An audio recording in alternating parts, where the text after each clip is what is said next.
On behalf of the Board of Directors, I would like to welcome you to the 7th Annual David Cutler Conservatory Exploring Mental Health Series. My name is Chloe Selbach, and I am the president of the board, and I am thrilled to have all of you here this evening. It's a treat to have such a group on a rainy Wednesday evening, especially when the Indians are playing. So thank you for taking your time and coming and joining us. This event is made possible by the contributions of the Board of Directors, the Council of Advisors, and several members who are here today, and we thank you very much for your support. Would members of the board who are here please raise your hand so that those of you who are new to this event will be able to ask questions as you have them, and recognize some of the other people that are here tonight. So if you are on the board, if you wouldn't mind just raising your hand so that you can be recognized. Thank you. We would also like to thank Sandy and Sally Cutler, who unfortunately are unable to join us, but it is through their generous support and ongoing efforts to underwrite the expenses associated with the event, and in honor of their son, David Cutler, that we are able to continue with this series. And finally, I would like to take a moment and thank the members of the staff who have done a beautiful job pulling this event together, including Peggy Spatura and Don Bernardo and his team. So thank you. And now it's my pleasure to introduce the Master of Ceremonies, Stephen S. Morris. He is our new Executive Director at Hopewell, and he has succeeded Rick Cargis. Rick retired after 10 years of service for Hopewell, and he is joining us this evening. We're thrilled to have him part of the family, and it keeps on continuing. And after several decades as a social worker and an advocate and administrator in nonprofit organizations in the Cleveland area, Steve has come to us. His focus has been developing safe and affordable housing and expanding employment opportunities for people with mental illness. And his background, after graduating from Miami University and Cleveland Marshall College of Law, Steve held leadership positions at the Legal Aid Society, Aftercare Residential Service, Pan-Array, Spectrum of Supportive Services, and Recovery Resources. He's held adjunct faculty positions at Cuyahoga Community College, Keys Western Reserve University, Graduate School of Social Work. And we are thrilled to turn this evening over to him. Thank you, Steve.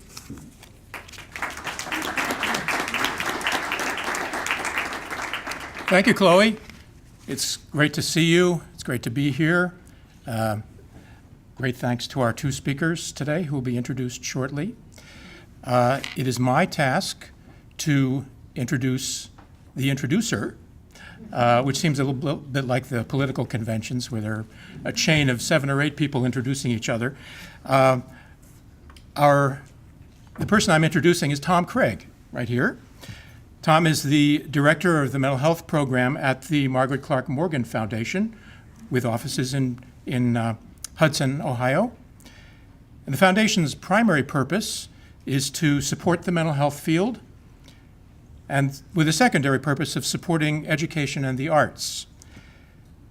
Now, the foundation's mission is to improve the lives of people who have serious mental illness by investing in innovative programs in Northeast Ohio that have national transformational impact, like Hopewell, for example.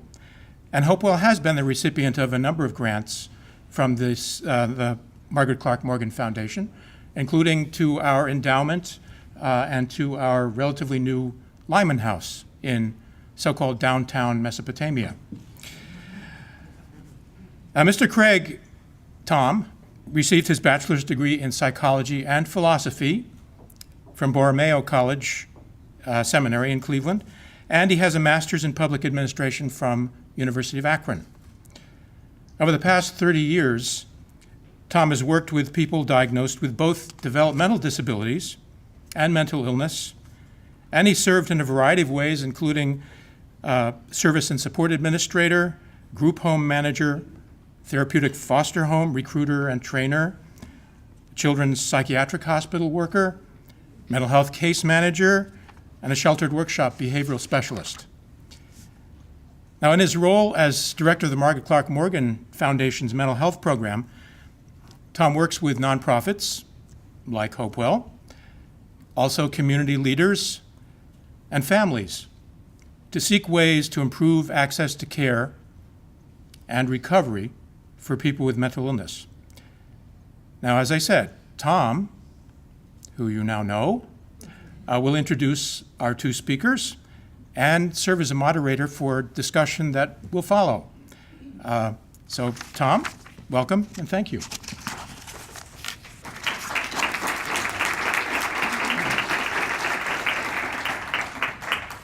Thank you, Steve.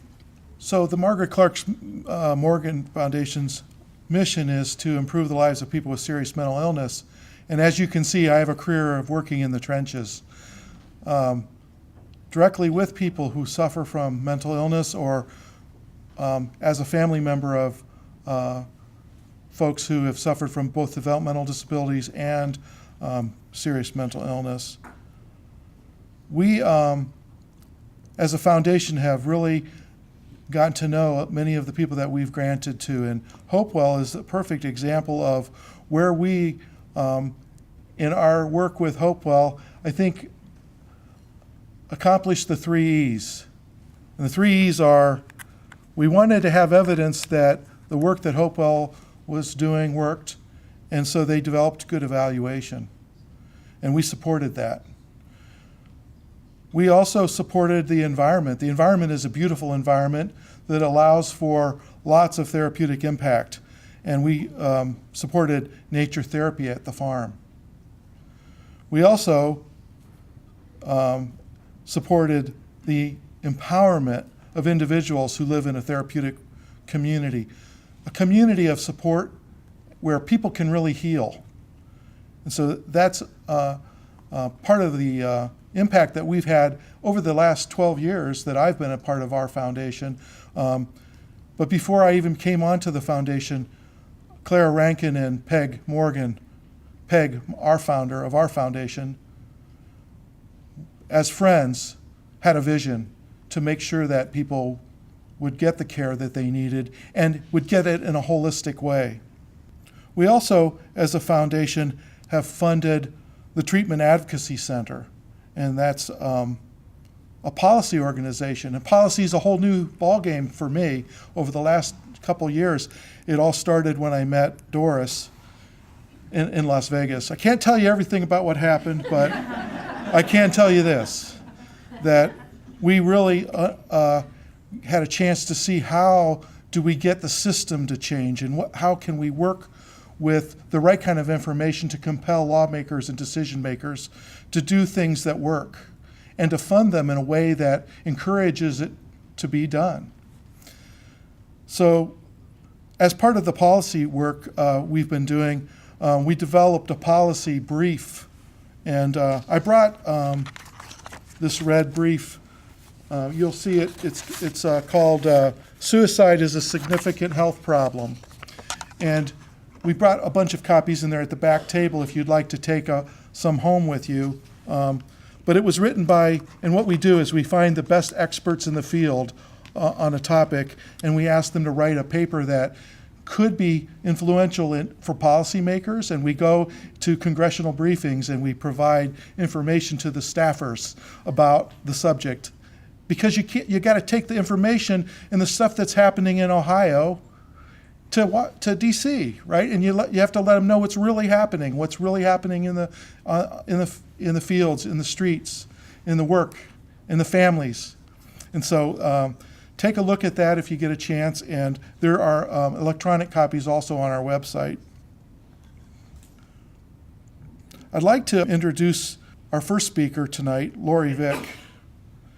Lori is deeply a part of Northeast Ohio. Many of you probably have heard of her or seen her. She has told our stories, the stories of Northeast Ohio, of families and of situations over the years. And even today, she continues to help elevate the quality of life by her work with our health care partners in the region. I'm familiar with her work with University Hospitals and SUMA, as they're also partners of ours, of our foundation. But she enjoyed a 16-year career in the news on WJW TV Channel 8. You probably have seen her there. She provides leadership, lived experience, and compassion to our field of caring in a way that we do in the spirit of Hopewell, which is for the whole person, the mind and the body, because they're not separated. Last year, at the Republican National Convention, she even came and spoke and told of her personal experiences, and we appreciated that. And that was, and some of you in the room here were there too.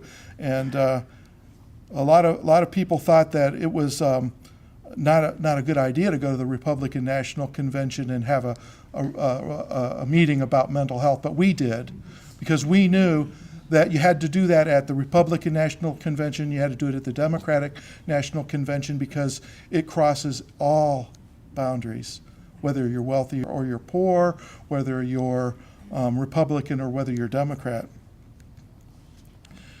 She's one of 7 children, and she has an adult son and daughter. And I thought that was interesting because I'm also the oldest of 7 brothers.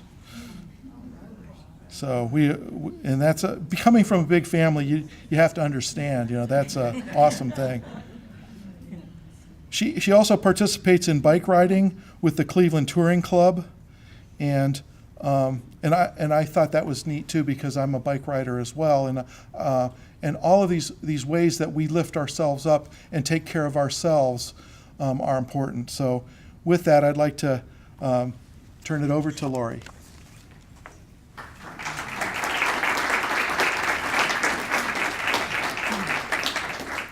Thank you for that kind introduction, Tom, and we'll have to have a talk about this. I was number 5 of 7, so I'm sure there's a different dynamic to figure that one out. Well, I want to take you back in time just a bit, and that is 5:57 a.m. on March 5th, the year 2005, when there was a knock on my door, and it was the police telling me that my husband had died and that he had taken his life. And that moment was like a bomb just exploded in my heart. And I don't know how else to describe it. The shock. Truly, any kind of death, of course, is a tragedy and is sad, but a death by suicide is just like no other. In addition to the grief that you feel, the loss, there's the unbelievable shock, the questions, the whys, what ifs, and of course the shame that you quickly learn is attached to it. So it's interesting that this talk is called Surviving the Loss of a Loved One to Suicide, because at that time I really didn't know if I was going to survive. I certainly didn't want to. I remember going to bed there's first several nights and saying, please don't let me wake up in the morning. And when I would wake up in the morning, I was so upset that I did wake up. But I knew I had to survive because I had 2 children, and if for no other reason, I had to survive for them. Around that early time, a dear friend of mine told me something that proved so profound to me, and he said, don't waste that pain. And I thought, boy, that really said it all, because I knew I had to do something to turn this tragedy into something positive. I did not know what, but I knew I had to do something. For my own therapy, to leave a legacy of positive coming out of the tragic death of my husband, to not have his life be remembered by the way he died, and not have that be a shameful experience. Before I get into the path of what I did find I was able to do to turn this into a positive experience, I want to share with you some of the real realities, early on especially, of surviving the loss of a loved one, and they are not always pretty.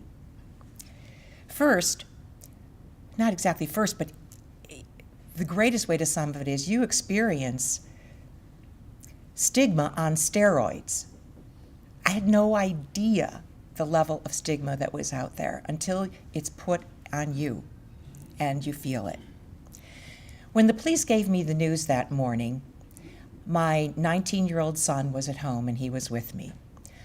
I suppose I don't remember exactly what I did. I probably freaked out. I might have been screaming. I really don't know, but I was totally in shock, and I believe that the police, what they have to do is they have to show a picture of the deceased to someone to identify that photo. And so they didn't think I could handle it, and they asked my 19-year-old son to go outside, and they showed him a picture of his father laying dead. And boy, when I found that out, I mean, who does that to a 19-year-old kid? There's some things you can't unsee, and so he lives with that his whole life. It's not something we talk about. But I know I will never forgive that.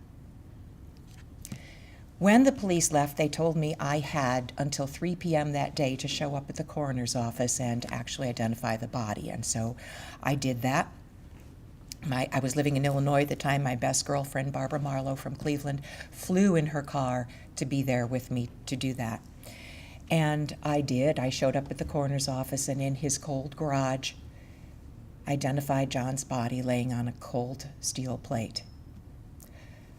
They then took me into a room, which I guess was an interrogation room, because that's what they did. They interrogated me. They explained to me that this was a crime, and I suppose I was a suspect. I don't know. They asked me all the typical questions of where I was at the time, what I was doing, did I know of anyone who may have had reason to cause harm to John, and it went on. There were very brutal, cruel questions. They told me some very grueling details about his death. Read to me things they found in a hotel room, things I really did not want to know, want to see. But I was released, and I was told there would be an autopsy, and in about 6 weeks there would be a jury trial to determine the actual cause of death, whether it was murder, suicide, or whatever. This was protocol, and I could attend if I wanted to, but I didn't have to, and I did not attend that. It was a horrific day. And I will tell you, the one thing I had that day that was such strength to me was that boy, my 19-year-old son, Justin, who stood by me. And he said to me throughout the day, "Mom, just breathe. Remember to breathe. You have to breathe, Mom." And I remember thinking at the time, oh my gosh, this is like his father's words and the labor nurse when I was delivering him, telling me to breathe. I thought, boy, has that come full circle. The boy that became a man that day. Well, of all that 12 hours, I will tell you there were, after the 12 hours, after the months, and even into the years, countless experiences of experiencing that shame and that stigma. And I'll share one more for you that involved our daughter, who graduated from high school 5 weeks after John died.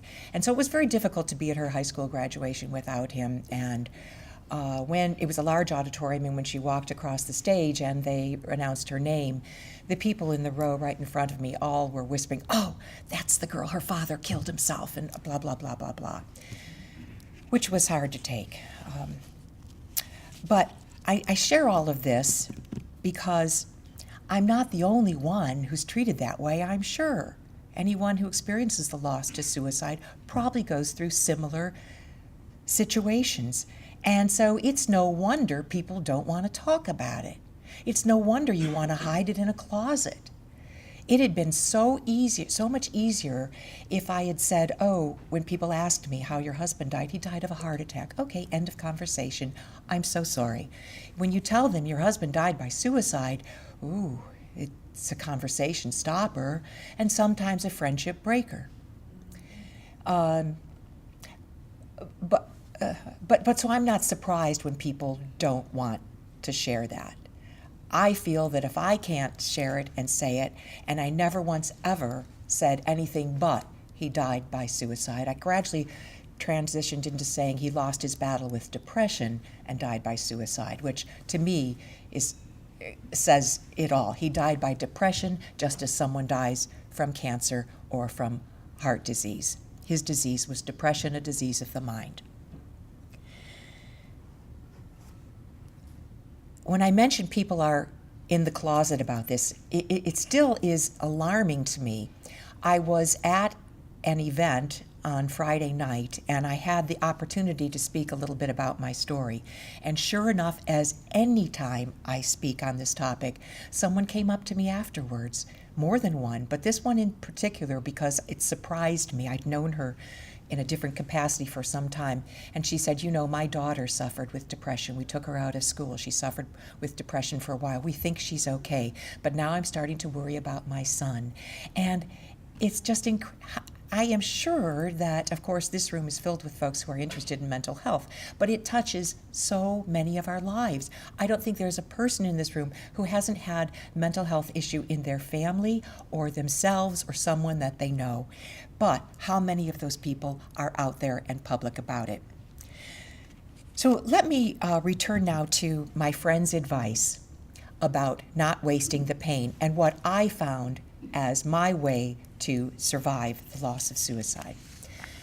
Shortly after John died, a few months after, well, first I became first involved with the Case Western Reserve University School of Medicine, University Hospital's psychiatry department, and was asked to join their advisory council, which I did and found very helpful and very instructive. And I could talk on all other kinds of topics about what I have learned about my husband's depression and his suicide through that arm. But I also became acquainted with and was invited to have a breakfast with Tim Treadway, who was the founder of Life Act, which it was called Suicide Prevention Education Alliance. And their mission is to provide education to young people, high school students, to allow them to recognize the signs of depression and thereby prevent suicide, the signs of depression in themselves or their peers. And it really resonated with me because based on my research from university hospitals, I really, and my own looking back experience, believe that John's depression was inherited, the seeds were planted in his genes, and they started to sprout during his childhood. But he was always able to mask it, and he was able to hide it so well. And am I right? I have a dear friend who comes to everything that this organization supports, and Debbie knew John before I knew John. And there wasn't a person who was more in love with life, had a zest for life and into everything, and had friends and was popular and was beautiful to look at and beautiful inside than my John was. And Peggy and Debbie knows that as well.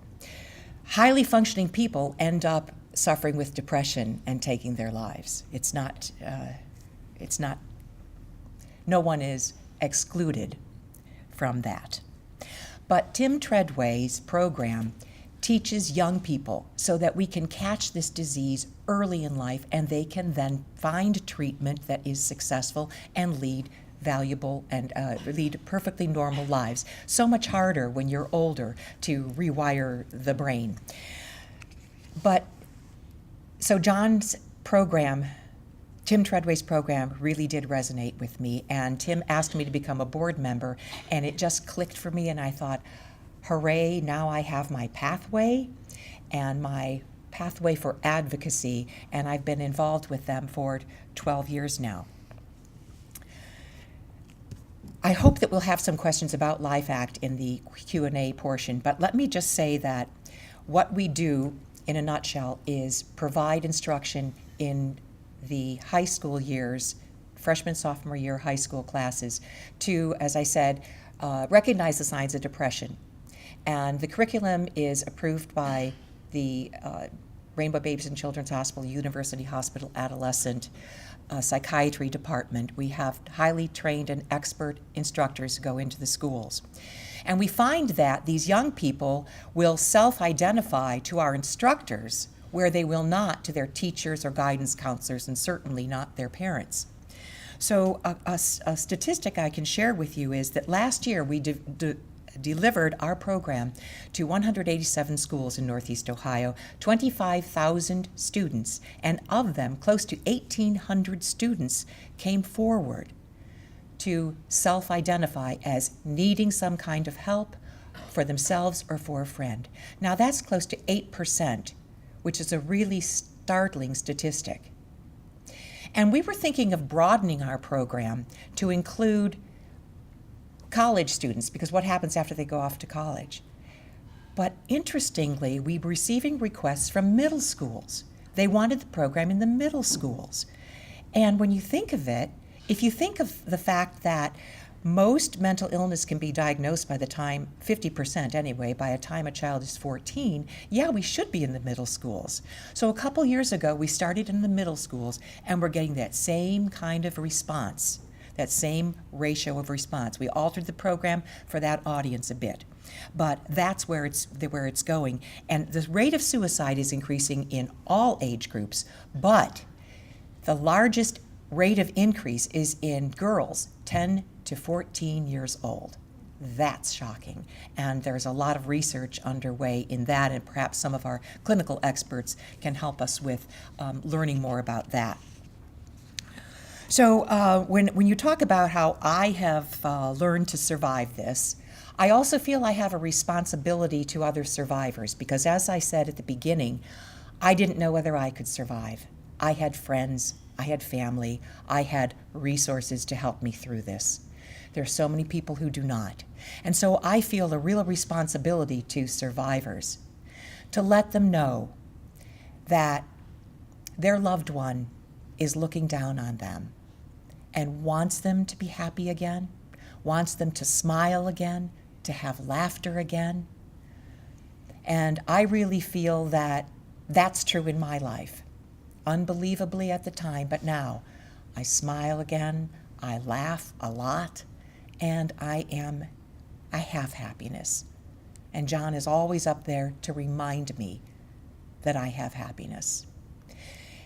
And I also want to bring in my children in a small way, because my greatest desire is for them to be successful survivors, because they have a whole life ahead of them. And I believe that they have. A tiny way that my son, who does not talk about this very often, and didn't for many years, when Life Act had our annual walk 2 years ago, they always donated to the walk. And there's a place where you can leave a comment. And he never left a comment. He never talked to me about John's death. And in the comment, and he lives in Colorado, he lived in Colorado at the time, he made his donation and he wrote, "Thanks, Dad, for teaching me to ski." Small message, but to me it just meant, oh, he is healing. He can talk about this a bit. And my daughter plays the piano, and she used to play Für Elise by Beethoven to John all the time, and he would sit and listen to it incessantly. Loved it, loved it, loved it. Well, after he died, she could not play the piano, just stopped. 2 years after he died, she came home from college, and I remember I was in the kitchen doing something, and I nearly dropped what I was doing because the piano was playing, and she was playing Für Elise for the first time since her dad had died. So I believe that my kids are doing well. I wish we talked about it more, but you know what? We're not done. It's a journey. And my daughter was married this summer, and so in the absence of her father, I had the responsibility of doing the bride's toast. And you know, how lucky am I that I uncovered a letter that John had written to Mulaney 6 months before he died, actually, when she was going on a church retreat. And it's a lengthy letter, but I'm not going to read the whole thing. But there's a portion of it that I thought, my God, this is as if he wrote this on her wedding night, to be read on her wedding night. So I'm going to read that little portion that I read to her as her dad's toast. And the letter starts out, "Dear Mulaney, God gave me to you, and I love you. When you were very young and we would snuggle under the blankets and sing lullabies, I felt such a powerful, pure love for you. Here was this little human being that God had put on this earth, someone special, unique, and wonderful, and I had been chosen to be the first man in your life. You are still special, unique, and wonderful to me, but I want you to realize that it doesn't stop there. Being a parent doesn't just mean passing on one's genetic code. Even more importantly, love must be passed on. When I said I was chosen to be the first man in your life, I meant that I was chosen to unreservedly love you for who you are, so that you could learn to love and value yourself. And it is only when you love and value yourself that you can have healthy, loving relationships with others. This is really the cycle of life. I hope you realize that you are loved no matter what, and no matter what, you are worthy of love. Love, Dad. I mean, really, what more could you say to your daughter when you give her away at marriage? It's simply a beautiful message from a beautiful man who just happened to have a mental disease. Thank you.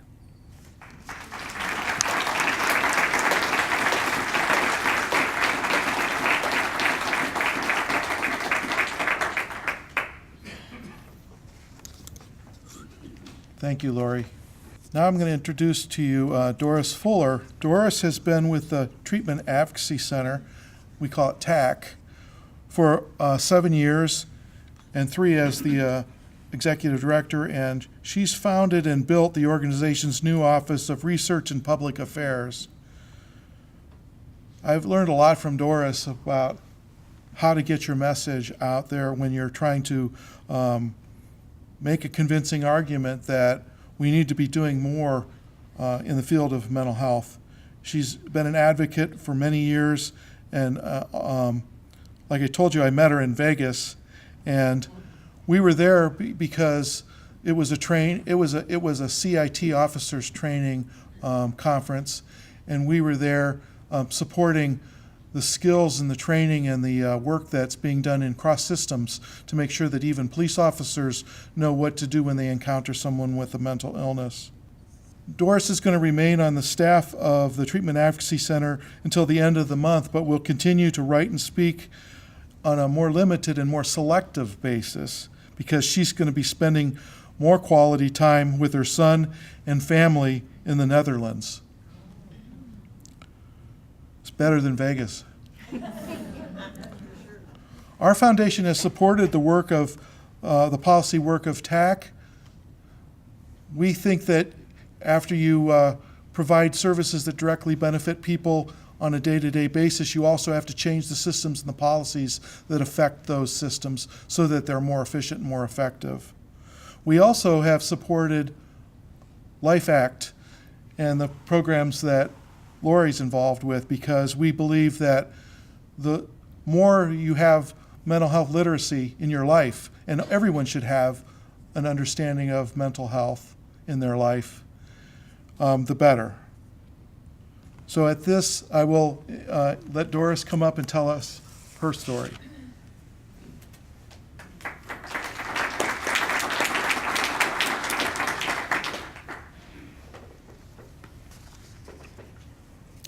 You know, usually when you say it's a hard act to follow, it's a hard act because it's a great presentation.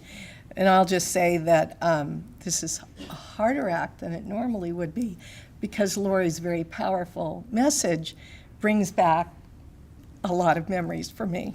So I always, when I talk about Natalie, I write my comments down because she's only been gone 2.5 years. And I find that gives me a little anchor, so I'm really glad I have my anchor today, and thank you, Lori, for sharing that. And thank you, Tom. You know, the Morgan Foundation, at TAC, we say that Ohio is the vortex of the universe. There are more good things that happen in mental health in Ohio than 25 other states all put together, and a lot of it is because of the Morgan Foundation, and it is because of people on the ground like Hopewell. And I also want to thank all of you for coming out here tonight.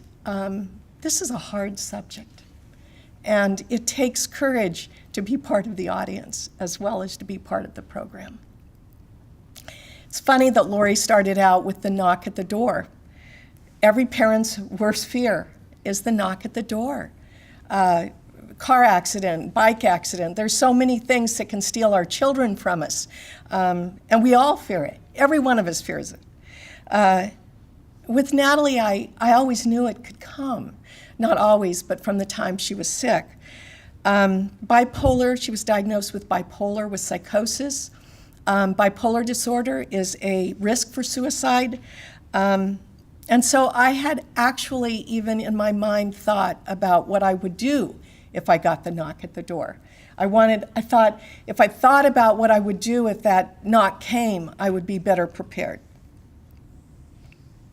Nothing prepares you for the news that your child has died, much less killed herself. I want to tell you a little bit about Natalie. There are some people in this room that knew her very well, but most of you didn't. So let me tell you just a little, because you know how mothers are with their children. She was stunningly insightful, tenaciously non-judgmental, and endlessly creative. She introduced me to contemporary art, John Mayer, gymnastics on horseback, and Sephora. She was my business partner. We wrote a book together, and we went on the road and toured the country talking about it. It was called, ironically, Promise You Won't Freak Out. She was the most thoughtful person in my life. One of the most bittersweet things about her being gone is being surrounded by all the gifts she showered on me over the years. The little things that said, I was thinking about you today. I love you. Aside from the sheer pain of losing my only daughter and my best friend in many ways, Natalie's death meant the end of hope. Natalie was sick with severe bipolar for 8 years. So she was up and she was down. I called it being on the mental health roller coaster. Many of you in this room probably know the roller coaster. None of us buys the ticket, but many of us get it punched. Hope gets us through the hard times. Whether we're someone living with a mental illness ourselves, whether we're the family member, whether we're the clinician, whether we're the advocates, hope gets us through. It gives meaning to all of the hard things we have to do. It also gives wings to the good times. Hope is what makes those recoveries, makes us treasure them all the more because we hope this is the recovery that will stick. And I have to say, one of the things I love about the name Hopewell is that it's about hope. You know, we all want to hope well, and we want to hope for wellness. Natalie was a resident at Hopewell. So Hopewell brought hope into our lives as well. And I'll tell you a little bit more about that in a moment. But, you know, I want to say first, those of us who live and work with mental illness, do any of you ever feel hopeless? I mean, it's a tough field. I'm at the policy level, and at the policy level, we look out there, and there are too few beds for people with serious mental illness. There's too much criminalization. There are too many people with mental illness in jails and prisons. There are too many living on the streets. There are not enough good medications. There's too little data. There are too few evidence-based practices. And then you get to suicide, and it's like, we don't know anything. We don't know what causes some people to kill themselves. Many people have suicidal ideation. We don't know what distinguishes the ones who have it and don't take their own lives or even attempt to take their own lives, and those who think about it and do take their own lives. The risk of suicide skyrockets after a psychiatric hospitalization. So someone gets intensive care for their symptoms, and then they become more likely to die than if they hadn't. Why? We don't know. And yet, we have many reasons to hope and to hope well. Legislatively, at the end of last year, President Obama signed the 21st Century Cures Act. It was the most significant piece of federal legislation in mental health in over half a century. That law created an assistant secretary of mental health. I mean, when you do something like that, you're elevating a public health issue to a much higher level. The law requires that this new assistant secretary requires that grants be given to identify suicide prevention and intervention programs. The law also requires some clarification of HIPAA. If any of you have worked with a family member with mental illness, you know that HIPAA, the privacy laws, can be a problem for finding out what's wrong and what's going on with your loved one. Clinically, it came too late for Natalie, but there's some new programs on first episode psychosis that make it, that have great promise. Scientifically, the new director of the NIMH has said his short-term goal, he listed 3 goals at a meeting a couple weeks ago. His short-term goal for the next year, his first year, is identifying better suicide prevention and intervention programs. So there's reason for hope on all of these levels. But for all of the reasons for hope, and all of my own personal reasons for hoping for Natalie, we didn't save her. You know, the founder of the Treatment Advocacy Center used to say, Doris, you have 2 full-time jobs, saving Natalie from mental illness and saving America. And I didn't save Natalie. And all of the wonderful people at Hopewell who invested so much in her mental health. Also, it didn't matter. All the other people, Natalie had an army of people that worked with her over her 8 years, and we didn't save her. Is this a reflection on what we did? Is this a reflection on Natalie? No, it's not. It's not a reflection on her, as Lori was saying, you know, it's not a reflection on her or on us or on the people who worked with her. It's a reflection on how grave serious mental illness is, how little we know about preventing suicide, and how much work remains to be done. When Natalie was well, she was very, very well.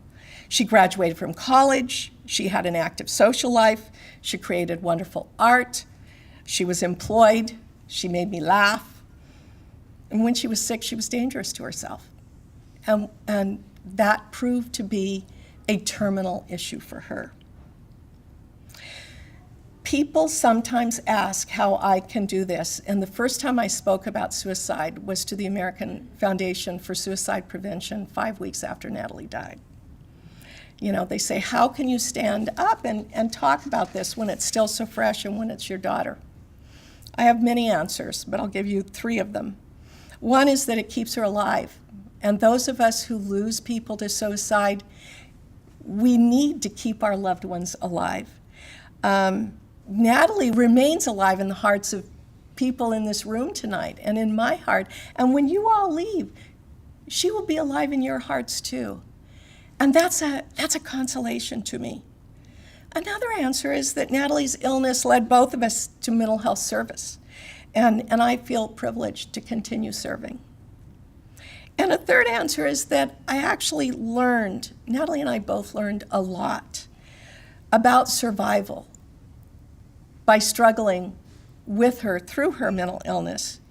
And this gives me an opportunity to share some of those lessons. Lessons I learned on the mental health roller coaster that apply when the roller coaster stops.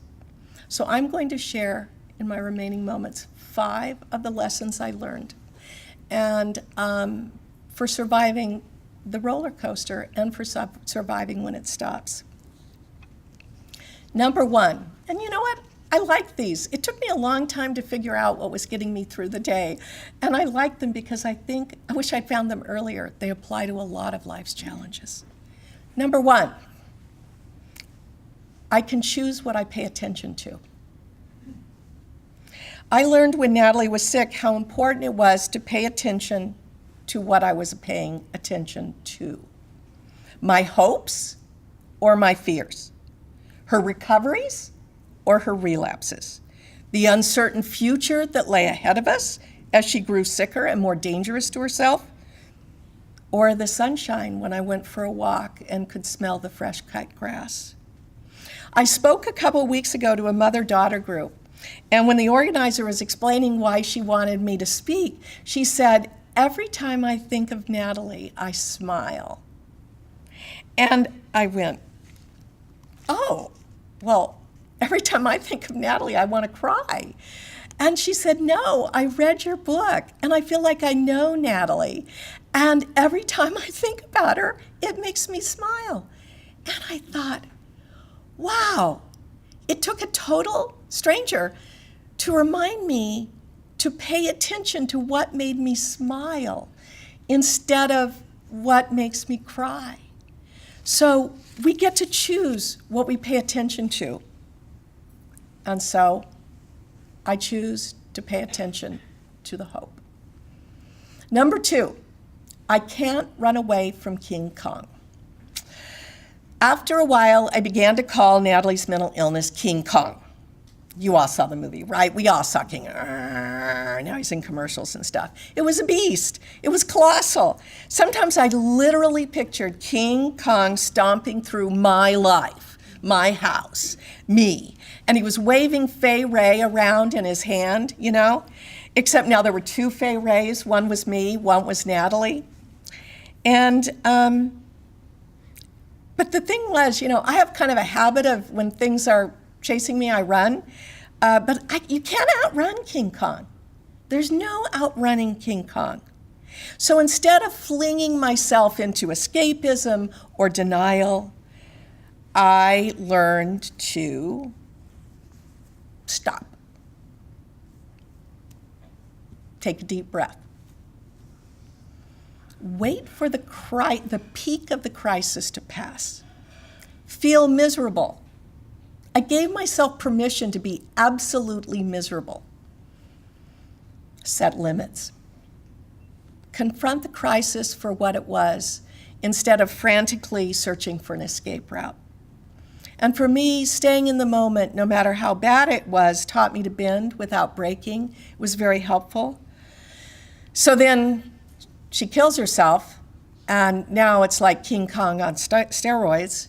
And like Lori, you know, you wonder if you're going to survive this.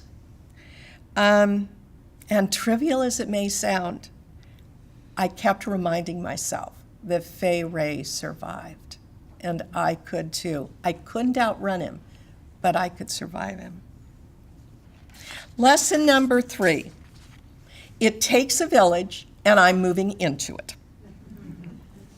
It is probably a corollary of not running away from King Kong that I very quickly learned I couldn't do Natalie's illness alone. Natalie needed help, and I needed help to help her. We needed doctors and nurses and caseworkers. We needed Hopewell, which came, by the way, toward the end of her illness when she had actually lost a lot of hope. But she always said, "Mom, why didn't you find this in the beginning? You know, my life would have been totally different if I'd come to Hopewell 6 years ago." But she still benefited from it enormously. You know, we needed friends. Natalie got sick 2 days after Christmas in a year when my annual Christmas letter was running late. So one of the first things I did after things settled down was to write 60 or 70 of my closest friends and tell them what had happened. And I reported that Natalie had been in an accident. The accident is in her brain. I described her diagnosis, her prognosis, and how we all were doing. I said that if she had been diagnosed with brain cancer, that nobody would treat this as a source of embarrassment or shame. And I refused to view this illness as one either. I said to my friends, it's a car wreck, not a moral failure. And that's how Natalie and I both tried to approach it. Well, it turned out serious mental illness was everywhere. We already were part of a village, just nobody was talking about it. So this letter goes out and I start getting calls and emails. Oh, I never told you this, but, and then it would come. My sister has bipolar. My husband is depressed.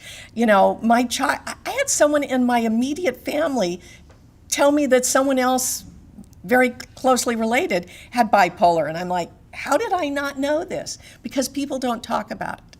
So I channeled Betty Ford and I said, I'm going to talk about this. And because we need each other. And so when Natalie killed herself, I had a friend who was a reporter at the Washington Post, and I wrote a blog about it immediately for the Treatment Advocacy Center because I had been telling the story of Natalie for years by this point in blogs. So I had to write and tell everybody what had happened. And a friend of mine at the Post saw it, and she said, Doris, will you write a story for the Post about Natalie's death? This was 4 days after she died. And I did, and they made copies of it. There's a copy back here. So I wrote this story out of my heart, and my sweetheart says, I don't know how you did that. And I said, I was in shock. If I'd waited 6 weeks, I could never have done it. But I wrote this story about my daughter dying of terminal mental illness. She killed herself by jumping in front of a train. And the story was the most read story on the Washington Post website for a month. And I had my friend call me from the Post, and she said, it went worldwide. We were getting translations of it in other languages. It had 6 million views on the Post alone, not counting the other newspapers. And a friend of mine called, and my friend, the reporter, and she said, Doris, did you realize that stuff on the internet has the life expectancy of a dandelion? This has been the top read story for a month. Why? Because we're part of a village. We're part of a village of humanity that faces this problem every day in our families, our neighborhoods, our schools, our workplaces, and nobody's talking about it. And people want to talk about it, and they need to talk about it. So hats off to you, Lori. So that was I Live in a Village. Lesson number 4, we have 2 more. Forgiveness is liberating. So mental illness and suicide give you a lot to be really upset about. The failed mental health system, the nation's research priorities, Big Pharma not having better medications, researchers not having better answers, friends who flake out on you when you need them the most, the friend of Natalie's who unfriended her on Facebook after posting that she was a crazy girl. All of the hurtful, horrible things that go on we can be mad at. One of the most common reactions to the suicide of a loved one is anger at the person who killed themselves. That's one of the top reactions. You're angry. I wasn't ever angry at Natalie because I knew how much she suffered and that for her she viewed suicide as a release from her terrible psychosis. But I was so mad at myself. Oh my gosh, I could think of 10,000 things I wish I'd done differently. That maybe that would have been the difference. You know what one of them was? I felt like toward the end, I treated her like my patient instead of a person. It's when you're trying to save someone's life, that's where all of your attention is focused. And I kind of forgot to just laugh and play with her so much. So I could be mad at me. But you know what? This goes back to lesson number 1. Having learned that I could decide what to pay attention to, I decided I was going to pay less attention to the things that made me angry and the people who made me angry, no matter how well-deserved that anger was, and some of it was really well-deserved, or how sorely tempted I was to find fault with myself. I was going to pay attention to the things I was grateful for, to the kindnesses that people showed me, to all of the people who'd helped Natalie during her life, to all of the wonderful times we had right up till the end, even while she was sick. And you know what? At some point in the 2nd year after she died, I realized that the more time I spent grieving about the things I didn't do with Natalie, that when I was grieving about the things I didn't do with or for Natalie, I was missing opportunities to do things with or for other people I loved, including my son, who had survived, my only other child. And I said, oh my gosh, if I don't forgive myself, if I don't move on, if I don't embrace the good parts of my memories, I could wake up in 5 years and I missed all these wonderful things in Greg's life and his wife's life and their baby's life because I was too busy paying attention to something else. So I've worked really hard at forgiving myself. I want to say I haven't been perfect. It's easier has anybody ever had this experience? It's easier for me to forgive other people than myself. Anybody ever go through that? Yeah. But it's liberating. And finally, lesson number 5, and Lori and I are saying the same thing here. Making a difference makes a difference. When people ask how I do this, I say that we who are advocates are the lucky ones. We have a way to give the mental health roller coaster and suicide a purpose. We have a means of snatching gains from the jaws of our loss. We can channel our grief in ways that make life better for other people and create hope for other people and policies and programs and intervention for other people. Advocacy helps others. It saves lives. You all are serving by being here tonight and by being involved in mental health the way you are for all the Natalies of the world that we still have to save. Thank you.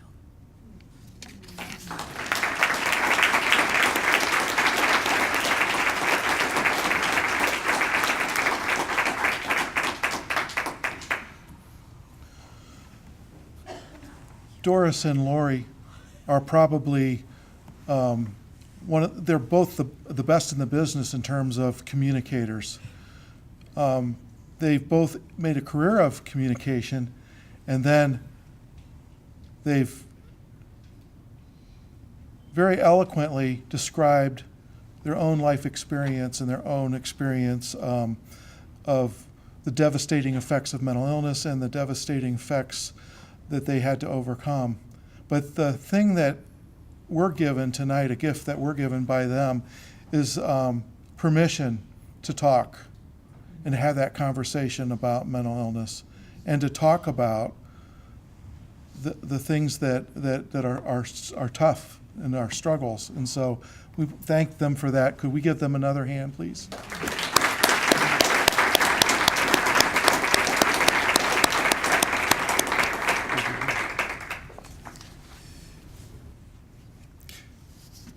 Doris and Lori, we have to say to you, we are so sorry for your losses. It seems like a small thing to do, but we all feel it. We all hate to hear about the knock on the door. Why? Because it makes us anxious about maybe we'll hear the knock on the door someday, and how horrible would that be? We hate to talk about the knock on the door, as you know, because it brings back terrible memories. But we really need to be proud of ourselves tonight because we need to hear about the knock on the door, and we need to talk about it.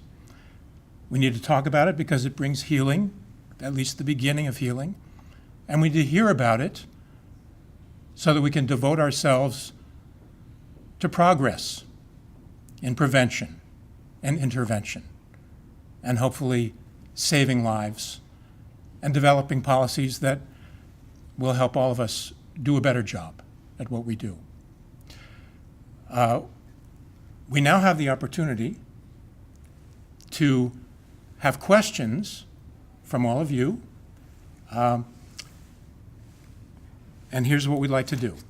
We have a number of staff members here from Hopewell who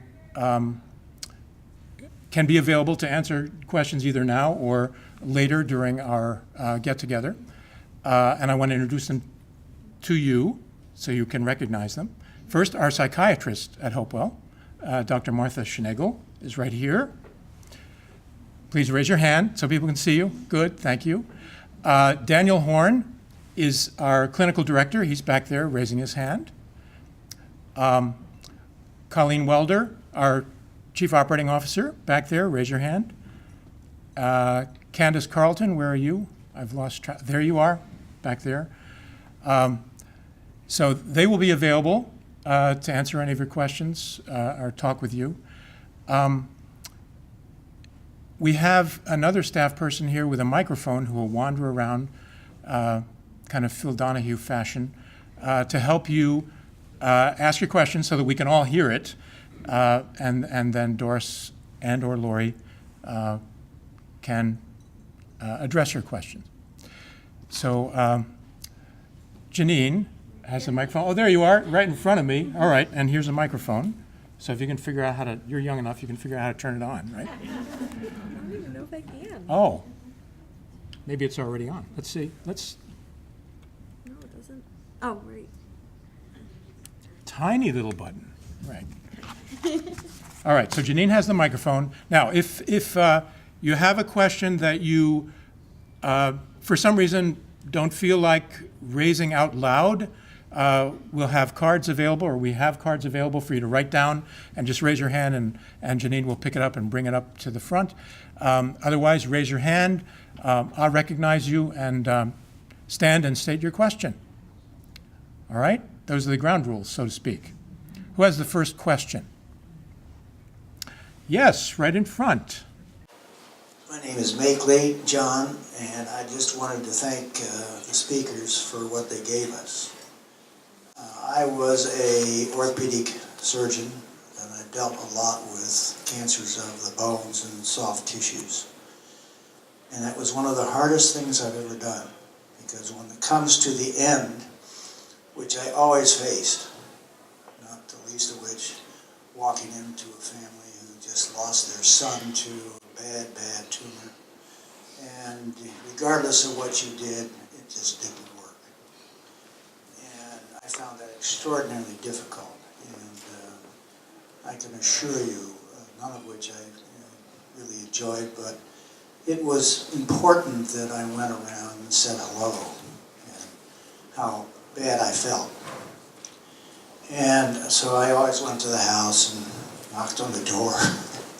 Oh, Dr. Makeley, come in, come in. And I said, well, I just wanted to say how sorry I was. And it was very important to them. I didn't realize how important that was, to give them the sadness that you had with all the work that you put into it, and you failed. And I felt like a failure.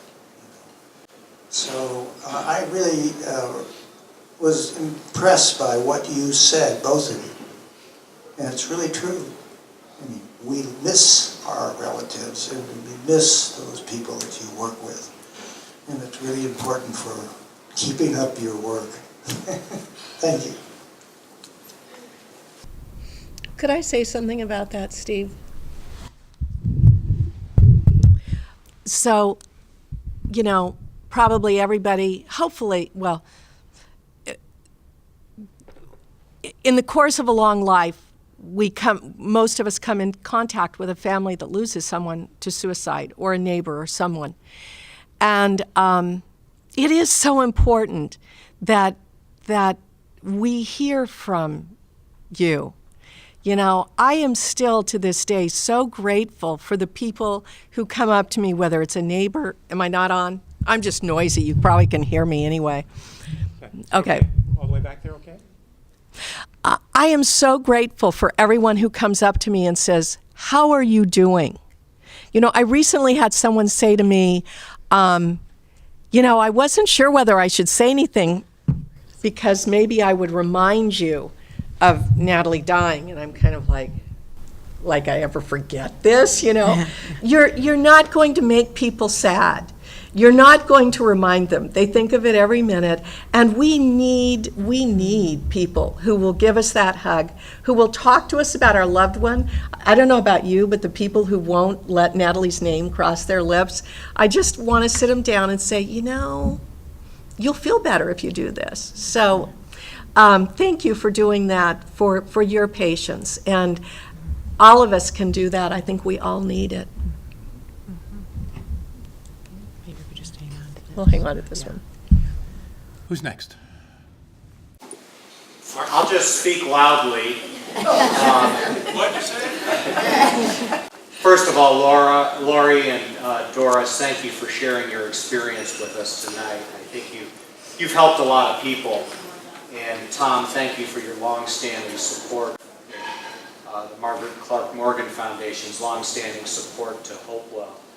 But Lori, you said something that I just can't get out of my head with that statistic. About 8% of the students you reach self-reporting or admitting to having some of the symptoms of depression and feeling it strongly enough to share that with someone else. And you asked in your presentation, you hoped that someone would ask more about Life Act. I just wondered what Life Act does for those students who, are motivated by your program to essentially ask for help. What resources or follow-up is made available? Well, the first course is through the school guidance office, and we make available to the guidance office a referral service to frontline services who do assessments to determine if there is an issue. And sometimes they refer back to a family physician, sometimes they refer to frontline.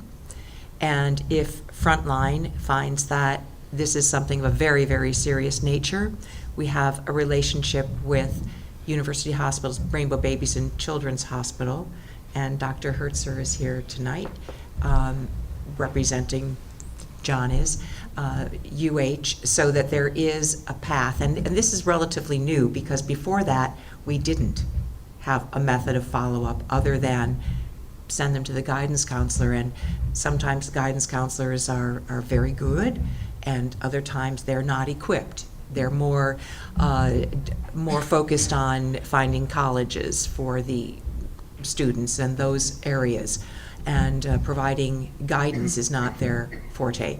So we do now have a plan of referral. Does that answer your question, Mark?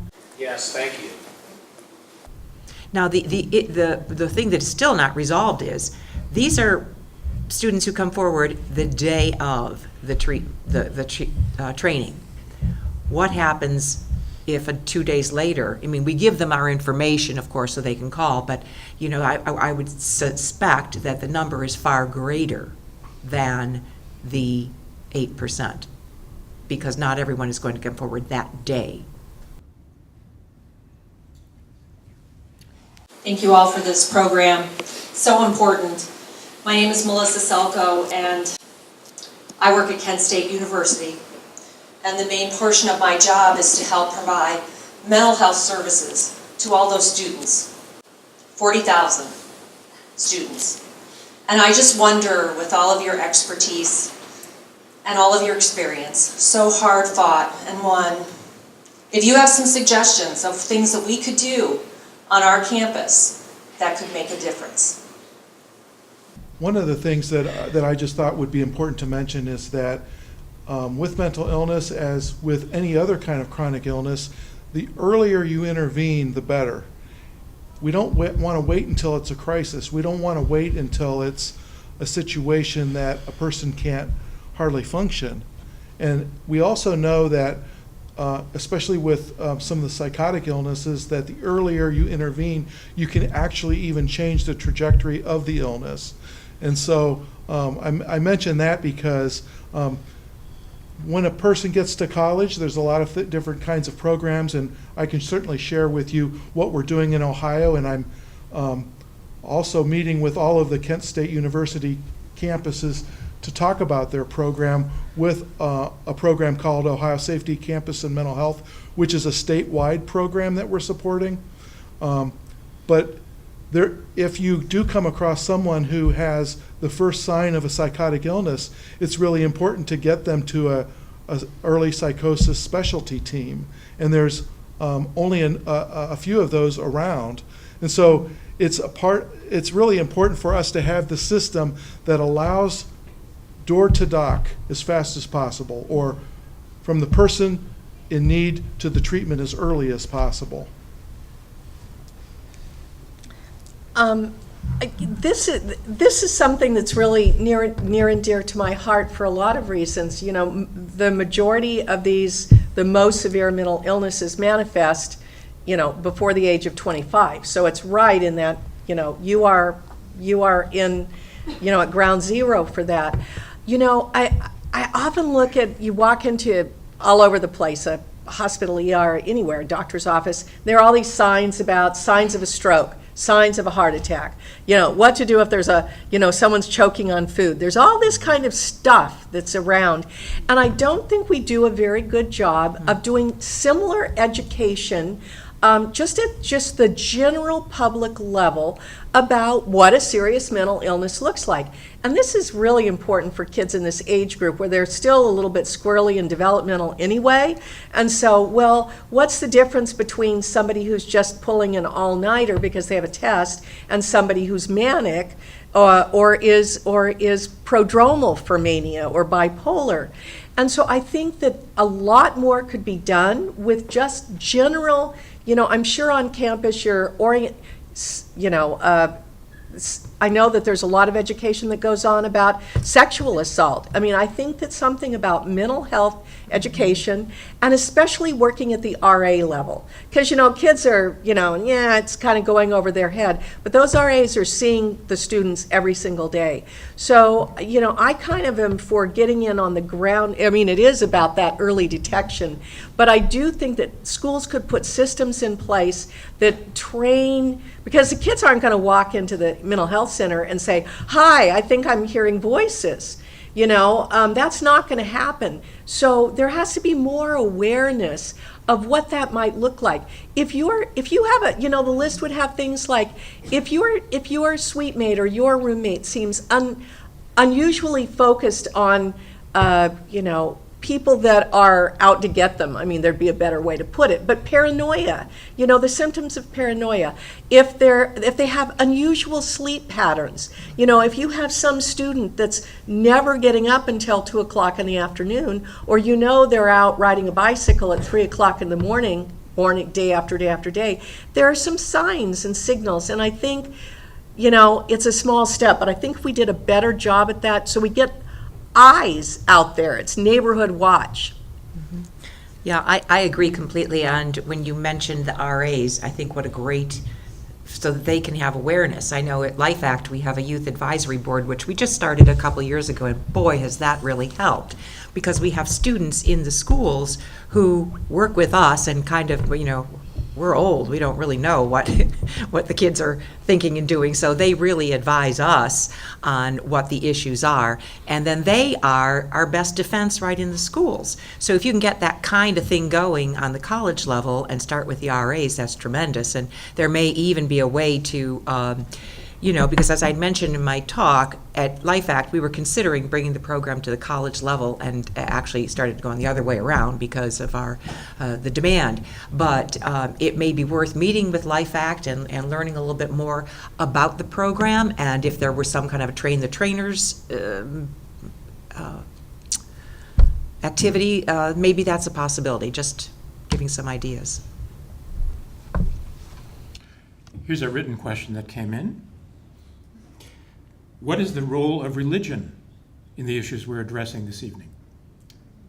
Religion or spirituality, if we want to expand that a little bit. Anybody? Well, strangely enough, I just spoke at a church a couple weeks ago, and so I had to research a lot about religion and mental illness to get ready for that.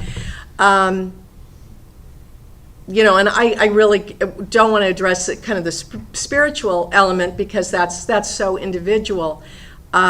Interestingly, though, the most likely professional for someone to turn to if they or a family member are having a mental health crisis is a pastor. Statistically, it's not a mental health professional, it's not a counselor, it's not mom, it's a pastor if you do that kind of research. Some enormous portion of America believes that you can cure, I saw one, there's a great research coming out of Baylor University. They have a whole department that looks at religion and mental illness.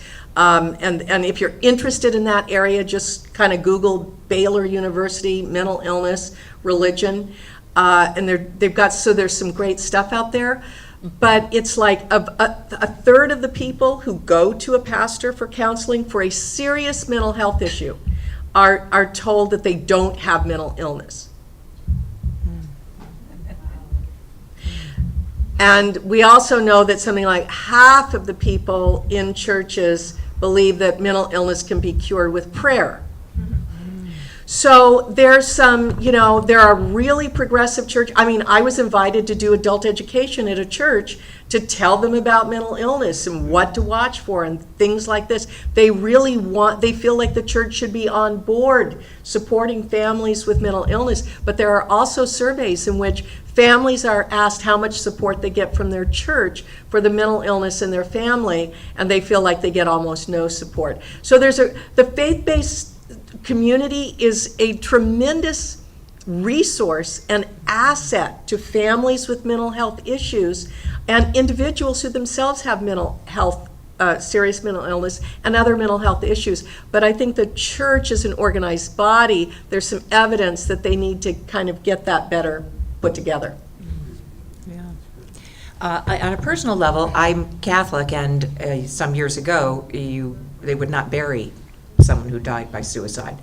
The priest that said John's Mass was just shocked today. It's like people coming out of the closet. I started counseling him, I think, because he was saying how his 16-year-old cousin died by suicide, and there was mental illness in his family. And to me, this was a shock to have this kind of conversation with him. But he performed a beautiful ceremony of inclusion of all who are deceased. And I felt that, if you feel like you're a person with faith and your faith might be challenged by this, you either lose your faith or it grows stronger. And I found that mine has grown stronger as a result of John's death. Well, my question is a little different topic. My daughter is in politics a little bit. And I heard the Treatment Advocacy Center here is in Ohio. And is Ohio a good state as far as like the legislature being aware of mental health issues and the laws that they consider and pass? Or what is Ohio like in that sense? It's a good question. It's a hard question. The Treatment Advocacy Center is in Washington, D.C., but our foundation supports a worker who lives in Ohio, who works in Ohio and the surrounding states. And some of the work that we've done with the Treatment Advocacy Center has been replicated in other places. So in that way, I think Ohio is a leader, that we are able to often demonstrate successful interventions and policies and laws and programs, getting programs off the ground.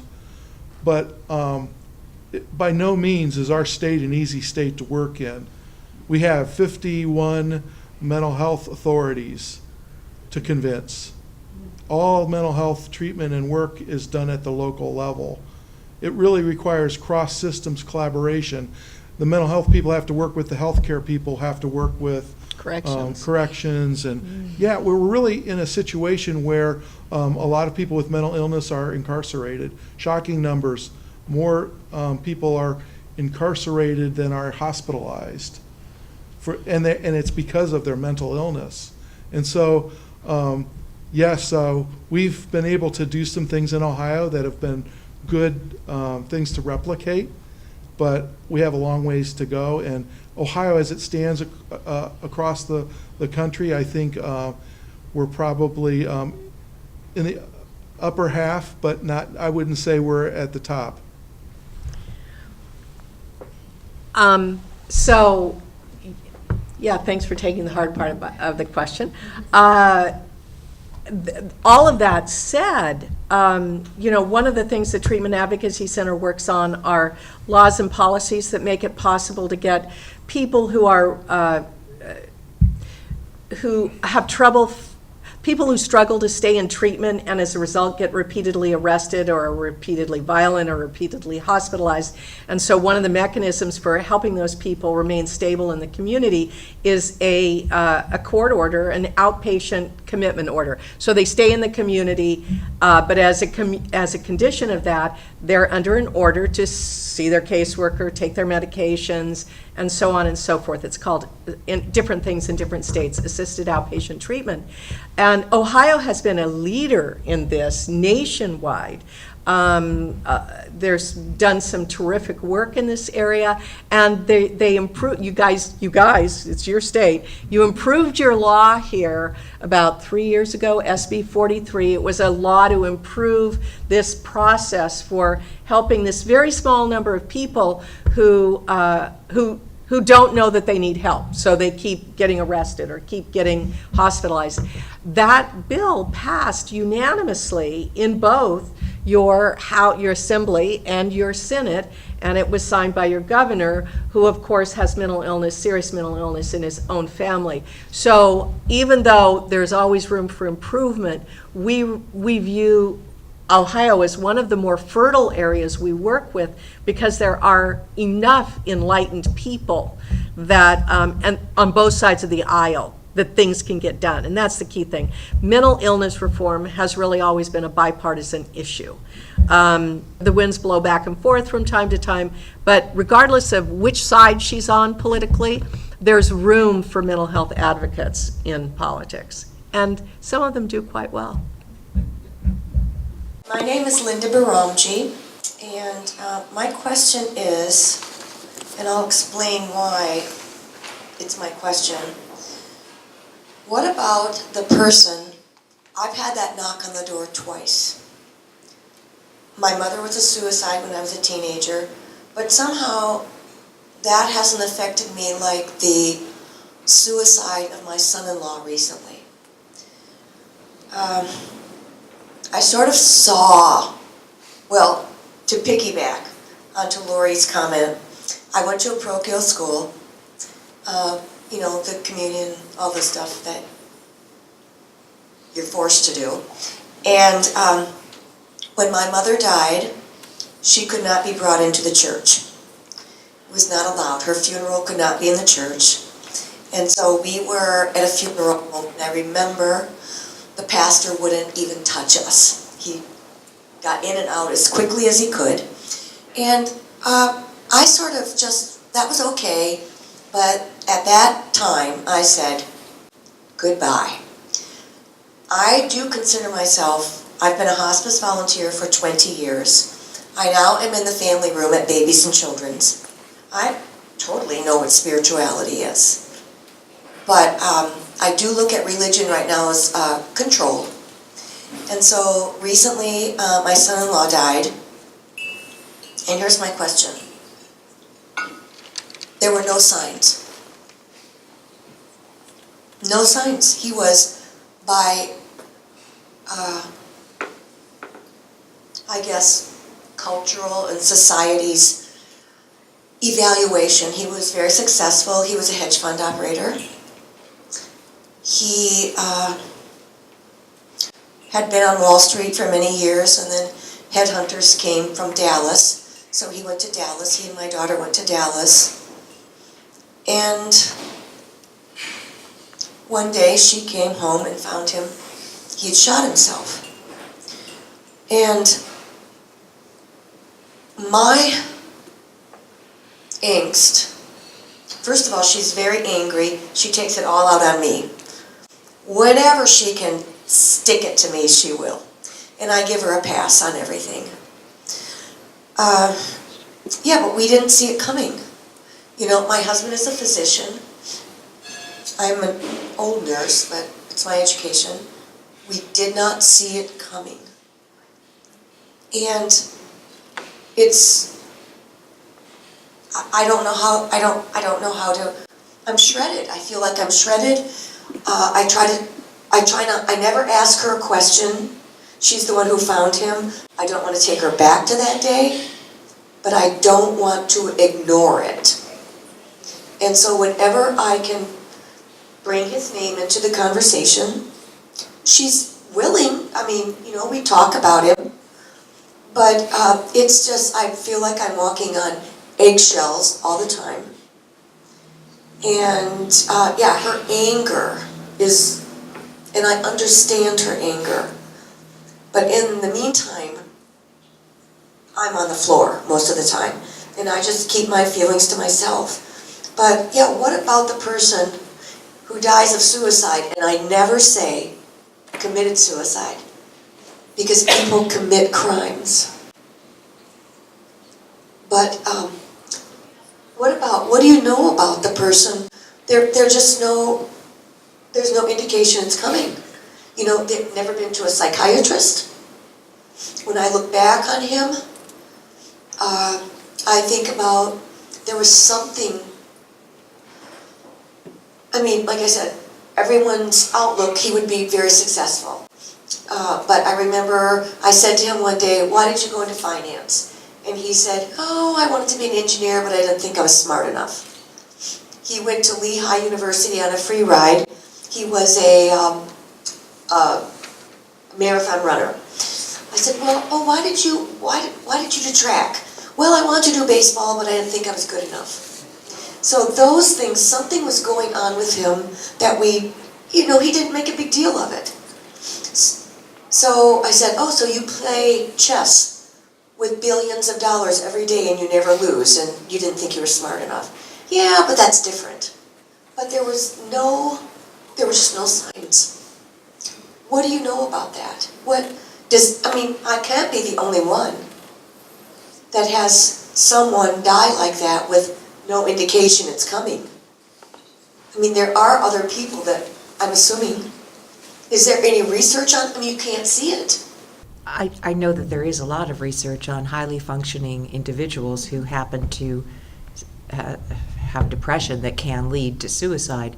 And it's my thought that something triggers, there's an environmental outside trigger that changes their highly productive life. My husband was someone who no one would ever think, because he seemed to have it all, family, everything, and he was able to mask it by having everything. And what started his downward spiral was the loss of his job and the inability to get another job at the level of the job that he had.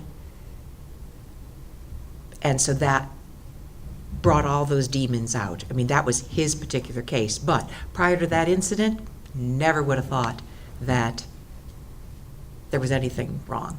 Looking back, I see the signs. Just like I was looking back, you're seeing your son-in-law say, well, I did this because I was never good at that. So there was probably something going on that didn't seem to be significant at the time. And I'm certainly not a clinician, so I don't know if any of our clinicians wanted to address that. Martha or John? It is a difficult one. You have a thought? Oh, just, with my research hat on, when I said earlier, we don't know enough. I mean, this is one of the things we need to know more about. I mean, 20 years ago, in the mid-1990s, Congress decided we needed to do something about the AIDS crisis. And they started throwing enormous amounts of money at finding the cause and cure for AIDS.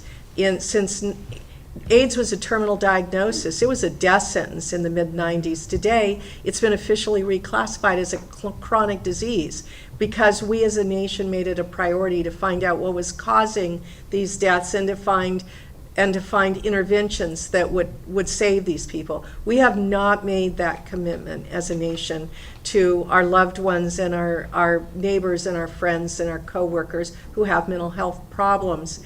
And suicide is a perfect example. We should know more. And I am so sorry for your loss and your family's loss, and which is compounded because the anger is being directed at you. I mean, it's just loss on loss on loss for you. And I'm very sorry for that. And I wish I could tell you there was an answer. This is where forgiveness is liberating. You couldn't have known. We don't know. We don't know enough. We need more of a commitment to knowing these answers. These are great questions and great answers. We have time for only one more. Who would like to take that opportunity? Good evening. Thank you for your very thoughtful remarks and comments. I'm Dr. Dexter Johnson, and I was curious as to how is suicide prevention handled specifically at Hopewell? Janine's going to take the microphone to Dr. Schneegel. Hi there. Thank you all, and thank you for your sharing. At Hopewell, patients are part of a residence or are part of a community of people, and being part of a community is something that can be helpful to prevent suicide, the kind of sense of isolation and aloneness people feel with their mental illness is kind of lifted. People feel free, or they tell me that they feel comfortable there, that they can be themselves, that they don't have to fake it there. They don't have to look happy all the time. They can relax. So that's a piece of it. There's a lot of psychotherapy that happens there. People are on medication, and that's monitored closely while people are at Hopewell. And it's not just about treating the depression or the mental illness, but beginning to give people hope about their life, that they can have a successful life, that they can find satisfaction in their life, and helping people create and build a life worth living.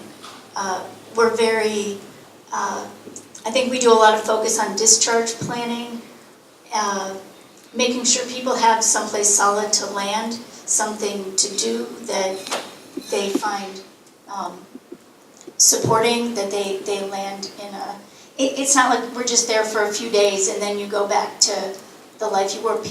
The clinicians work closely with family members.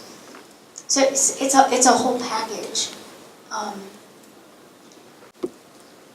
And I don't know if Daniel wants to say anything else. Sure. I'll just add that I had the distinct privilege of being Doris's Natalie's clinician. She was at Hopewell. And it's difficult to go through remembering all that. So, but it's also important. I would add that part of the community that Dr. Schneegel just talked about is not only can they be themselves, we openly talk about suicide at Hopewell, whether it's individually with clinicians or in psychoeducational groups. We'll bring it up. The residents feel comfortable bringing it up, talking about past attempts, past thoughts, current thoughts. We don't, if people have current thoughts, an immediate hospitalization is some people's response. It's not ours. We could guarantee their safety with an immediate hospitalization. That's not always what's best for them. They'll go in, they'll spend 2 days, 3 days. I think Doris alluded to the statistics about the rate goes up for suicide immediately after a crisis hospitalization. They're safe for the 3-7 days they're in there. It doesn't address the issues. I went to a presentation by Dr. Michael Hogan recently, who's developed the Zero Suicide Program. We're implementing that at Hopewell right now, and Candace can talk a little bit about she's coordinating the implementation of what Zero Suicide Program is at Hopewell and what they developed. But it boils back down to that therapeutic community where people feel connected but not just community, a community that is aware of this issue and other mental health issues where we can talk openly about it with them. Candace, you want to go over that? zerosuicide.com is a website that is just full of resources, helping to implement some trainings. So we've just kind of added to our knowledge and our skills, trainings. There's all kinds of assessment tools and screenings. And there's a listserv that I'm on where there's conversations every day. I get these emails coming through with conversations with Mike Hogan and others that are talking about all of these things and how we can help each other. It's a great resource. We try to have safety plans for everyone. I can't think of what else there is. What's that website again? zerosuicide.com. Daniel, can I just interject real quick? My name is Jack. I'm not a clinician, but I work at Hopewell. I work with the work crews, and that's one of the things we do.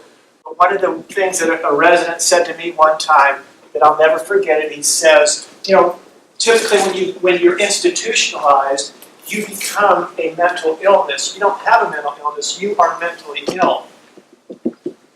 When he came to Hopewell and interacted with the system and worked with all the people there and became part of the community, all of a sudden he says, my dignity has been restored to me at this place. And I think that's one of the things that we do.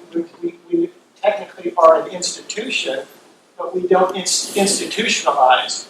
We have people that come and visit with us, and I tell this joke often that when people come to visit us, they come to us, they might have lunch with us, say, and we're in a big crowded lunchroom, a lot of talking going on. And if you haven't been introduced to the person, they don't know if you're a staff or a resident there. And it's kind of funny to watch them to see, because they're trying to figure out, or they don't even know what kind of questions to ask. But I think that's one of the things, that one of our successes is the fact that we don't have staff running around with, lighted hats and carrying big sticks or anything like that. It restores dignity to the people, and I think that's one of the reasons why we're so successful at what we do. Thanks, Jack. Christine Warner is here, who is starting a program for survivors of suicide. We're not talking about the person's mental illness, but the family and the caregivers who need to be cared for also and have a place to feel safe, to feel supported. So maybe Christy can just shout out their website. And it's not just survivors of suicide, it's anyone who's supporting anyone living with mental illness at all. So it's couragetocaregivers.org. couragetocaregivers.org. Thank you. And I have several people to thank. The Racket Club for letting us come to this nice dining room and hosting us. Thank you. We have a number of donors who have helped us out, particularly Alexander and Sally Cutler, for whom the event is partially named. The staff, thank you for coming and sharing your insights. And most importantly, Tom, thank you for your playing that very excellent role. And Lori and Doris, it's difficult to thank you enough for what you've done here tonight to help all of us know more about this event that comes with a knock on the door, so we can help prevent it wherever possible. Thank you so much. And thank you all for coming.